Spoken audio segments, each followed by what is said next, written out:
Good evening. You're watching the main news on HKIBC. I'm Johanna. Here's a look at tonight's top stories. Officials investigate over 10 Marine police officers suspected of fishing while on duty. New COVID cases fall below 400 as Hong Kong heads towards the second phase of curbs relaxation. And Beijing launches mass testing as COVID-related deaths climb in Shanghai. Sources say Marine police have been fishing while on duty at a base in Sha Tin after turning off the surveillance cameras. An internal investigation of over 10 officers is underway. According to sources, an inspector turned up at the Ma Liu Shui Marine Police Base in Sha Tin for a surprise nighttime check 1 or 2 weeks ago. He allegedly found up to 4 officers fishing on the barge operating platform moored at the Tolo Channel. And on further investigation, found the closed-circuit surveillance cameras had been turned off. The inspector notified his superiors, and the case was handed over to the Regional Crime Unit. Sources said over 10 Marine police officers were involved, adding initial investigations indicated that surveillance footage from earlier this year was missing. None of the officers have been suspended so far. Police confirmed they are following up on the incident and will follow up and deal with misconduct cases according to the relevant mechanisms. Marine police work on 24-hour shifts and are allowed to use the platform during breaks. COVID infections in Hong Kong have dropped below 400 for the first time in more than 2.5 months. Today's caseload stood at 347, 12 of which were imported. There were 7 additional deaths, taking the city's fatality toll so far in the 5th wave to 9,061. Health authorities, meanwhile, disclosed that a new COVID drug, Evusheld, is already being used in local hospitals to treat patients with weak immune systems. They stress that the medication, which is administered by injection, is not a substitute for vaccines. The drug, made by AstraZeneca, provides immune support for people with weak health, such as those who underwent stem cell transplants. Chief Executive Carrie Lam believes that a COVID rebound is unlikely, as Hong Kong has reached a high level of immunity. This could pave the way for the lifting of more restrictions. Maisie Mock reports.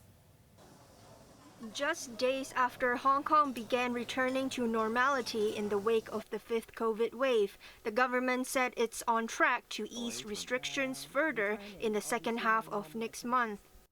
So as far as social distancing measures are concerned, we will continue to press ahead with the 3-stage relaxation unless there was a sudden surge in COVID-19 infection cases. But that looks quite unlikely based on our observations and the experts' advice because of the high level of hybrid immunity that Hong Kong has achieved. A second round of relaxation could include the reopening of bars and allowing up to 8 people to share a table in restaurants. But there are no plans for now to further ease border controls. Last week, the government announced that non-Hong Kong residents will be allowed to enter the city from Sunday. To prepare for an influx, 9 more hotels currently used as community isolation facilities will be converted to quarantine hotels for travelers, taking the number of such hotels to 29.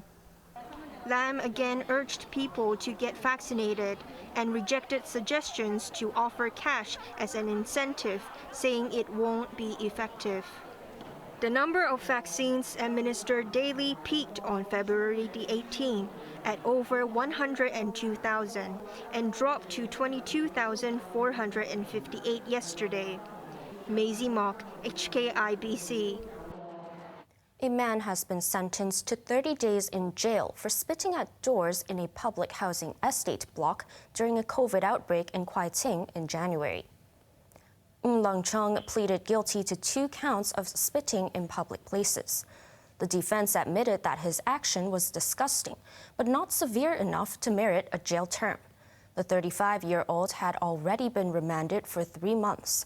West Kowloon Principal Magistrate Ivy Choi said a fine was not enough to reflect the seriousness of the crime, which occurred when the pandemic was severe. She slammed Ng for disregarding the health of others and causing a transmission risk. The death toll from COVID has continued to climb in Shanghai, where there's no end in sight to a weeks-long lockdown. Beijing, meanwhile, started mass testing nearly 20 million residents as China vowed to stamp out Omicron before it spirals out of control. Sarah Wong reports. As infections rose in Beijing, fears of an unprecedented citywide lockdown skyrocketed in the capital. The city of 20 million people recorded 32 cases yesterday, slightly higher than on Sunday. Most of the infections were detected in the central business district of Chaoyang, where most foreign embassies and business organizations are situated. That was enough to put health authorities on high alert and prompted the rollout of 3 rounds of mass testing in 11 of the capital's 16 districts. All arts performances, as well as sports and other large-scale events, are suspended until the mass screenings are completed. Residents rushed to stock up on food and supplies after parts of eastern Chaoyang was locked down earlier. Supermarkets have been replenishing stocks, while delivery app firms increased manpower to cope with the surge in demand.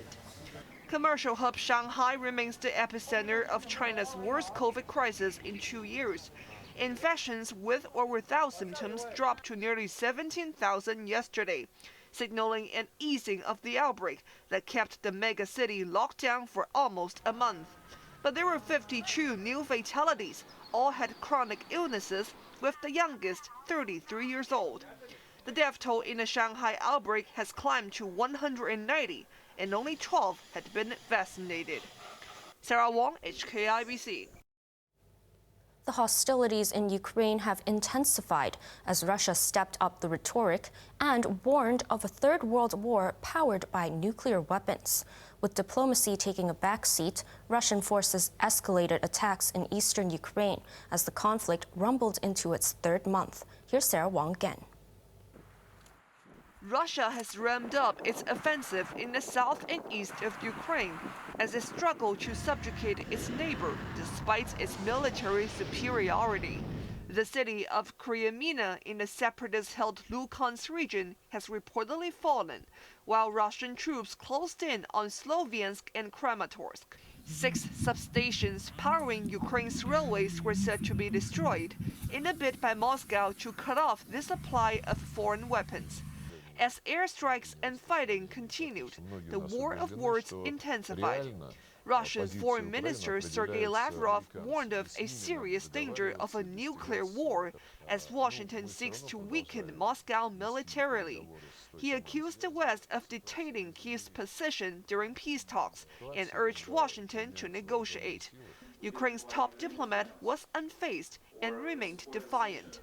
Ukraine will not agree to the occupation of any single inch of our territory.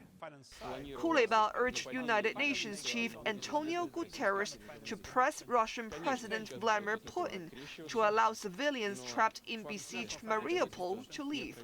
Moscow claimed it has seized the strategic port city, but has been unable to overrun a steel plant where hundreds of people holding out inside are running out of food.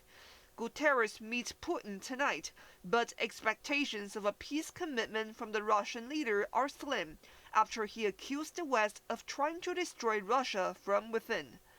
Sarah Wong, HKIBC. Former U.S. President Donald Trump said he would have warned Vladimir Putin of Washington's military might in response to Moscow's nuclear threats. Putin uses the N-word. I call it the N-word. He uses the N-word, the nuclear word, all the time. That's a no-no. You're not supposed to do that. He uses it on a daily basis. And everybody's so afraid, so afraid, so afraid. And as they're afraid, he uses it more and more. That's why he's doing the kind of things he's doing. Preying off the he's fear. doing them because he thinks nobody's going to ever attack us because they're all stupid and they're afraid to talk about it. So what would you say and do? I would say we have far more than you do, far more powerful than you, and you can't use that word ever again. You cannot use the nuclear word ever again. And if you do, we're going to have problems.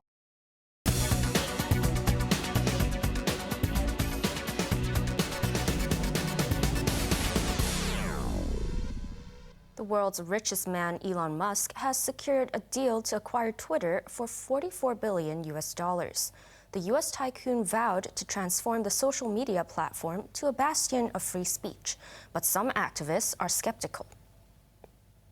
No matter how many platforms have come before and say we're going to be the free speech platform, they all moderate content. They all, even if they don't want to, they find that they have to. It's just it's just not possible to have a site where they allow everything that users submit to be published. Just based on his public behavior in the past, that his concept of freedom of speech is a very limited concept of freedom of speech for people who are already in positions of power.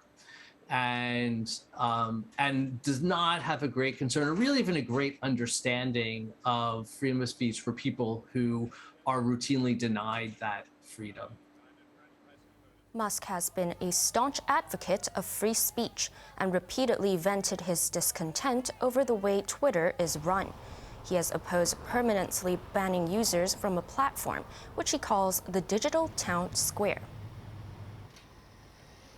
HSBC shares dropped 4.2% in Hong Kong as the banking giant reported a 27% decline in first quarter profit. Pre-tax earnings in the 3 months to March came in at $4.2 billion, compared with $5.8 billion a year ago. Rising inflation and the war in Ukraine were among the factors cited for the profit drop. Because of economic uncertainty, HSBC said further stocks buybacks are unlikely this year, but it is optimistic about Hong Kong. We have no policy of moving people out of Hong Kong. I think everyone knows that we're very committed to Hong Kong, and therefore we're having no issues attracting and retaining staff. I know in my own team, for example, I've just made 2 very senior hires recently. Both those individuals planning to move to Hong Kong in the next couple of months. So I do think we are different probably to other institutions. And Hong Kong is the beating heart and profit center of our business. Hong Kong is nearer to offering yuan-denominated stock trading to mainland investors, according to sources in a Bloomberg report. Beijing is expected to give the go-ahead in the second half of the year, after mainland bourses complete preparation work, which has been held up by COVID. The Hang Seng Index, meanwhile, has closed slightly higher following a massive loss yesterday. Meituan was among the tech shares that gave the benchmark a lift. The food delivery platform closed 4.8% higher, while Alibaba gained 3.7%. Now let's take a look at the markets. The Hang Seng Index closed the day up 65 points. To the top 10 active stocks, Tencent up $8.40, Meituan up $6.70, Tracker Fund down 2 cents, and Alibaba up $3.05. JD.com up $11.40, AIA down 15 cents, HSBC down $2.15. To the forex trading against the Hong Kong dollar, the euro is trading at 8.37, British pound at 9.95, and Australian dollar at 5.64. Over in the UK market, the FTSE 100 is up 77 points. On to the weather now. Tomorrow will be mainly fine and hot. Temperatures will range between 26 and 32 degrees. Expect hotter weather in the next few days. Now let's take a look at the weather around the world.